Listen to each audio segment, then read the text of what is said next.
This video is an overview of the Device42 Appliance Manager.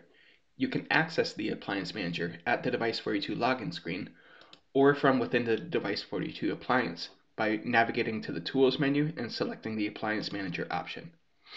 Once you're logged into the Appliance Manager, you'll see a few options on the left. The Backup menu has some submenus to allow you to manage your backup settings. You can set a passphrase. This allows you to encrypt your backups so they can be stored securely. The Backup Now option allows you to run ad hoc backups whenever you'd like. When you're doing the backup, you could also select to backup metadata, SSH keys, audit data, or system configuration information. Clicking Run will give you an encrypted zip file to download. Under the Backup Settings, you can specify naming prefixes, as well as email addresses for failure and success notifications upon scheduled backups. The mail server options allow you to configure a mail server for backups to be sent to, as well as the notification emails. The SFTP, NFS, and S3 options all allow you to specify additional Device42 backup targets. Under the Backup Schedule menu, you'll be able to create and maintain your backups. You could send multiple backups to different locations on a daily basis. Finally, the Restore option will allow you to restore your Device42 backup files to your Device42 instance. Under the Application menu, we'll see some additional options.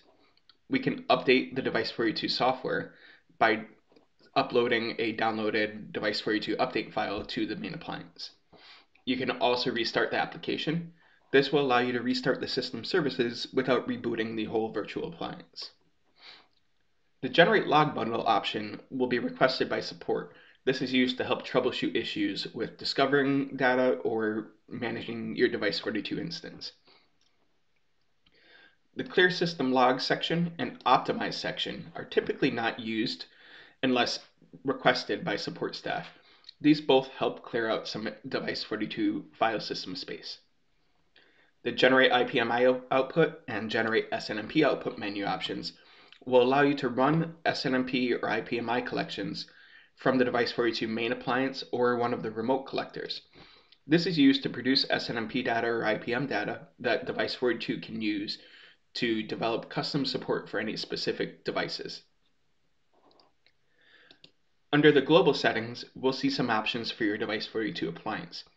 You can set logout times, set the host name for the web console, and also set HTTP access, whether you'd like to enable or disable it.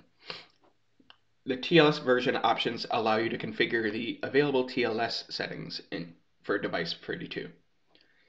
If you have your own HTTPS certificate that you would like to upload, you could do that through the Import HTTPS Certificate menu. This will allow you to choose a cert file and key file, and if there's a passphrase for the certificate, specify it there.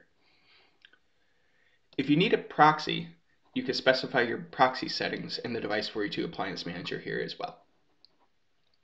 The Locale Settings will allow you to specify a language file to use. And under the Appliance Manager SSL setting, you could enable or disable HTTPS access for the Appliance Manager itself. If your organization uses SAML 2.0 for single sign-on, you could specify the SAML 2.0 provider here. The Appliance mode allows you to set the Device42 main appliance in and out of standby mode. This is used for our warm HA capabilities if you would like to perform scheduled restores to your Device42 appliance.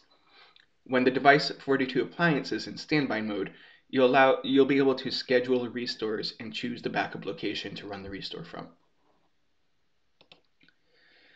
Finally, the System menu option shows some statistical information about resource utilization on your Device42 appliance. You could also set the host name for the virtual appliance and perform connectivity tests. The connectivity tests are helpful for identifying connectivity issues from the main appliance to any of the targets that are being discovered. You could attempt pings, SNMP connectivities, or netcat if you want to specify a particular port to attempt connecting to. You could also run a trace route to see if we could successfully connect to any endpoint.